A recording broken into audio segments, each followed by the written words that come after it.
Your microwave heats food in seconds, but how does it do it without fire? Inside every microwave oven, special components work together to heat food quickly.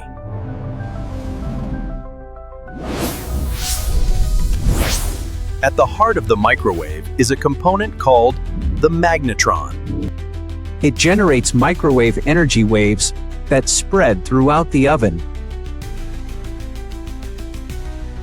These energy waves heat water molecules inside the food, making it hot in seconds. The rotating glass plate helps heat the food evenly from all sides. That's how a microwave heats food so quickly. Subscribe to I'm Fogair LAB to discover how everyday technology really works.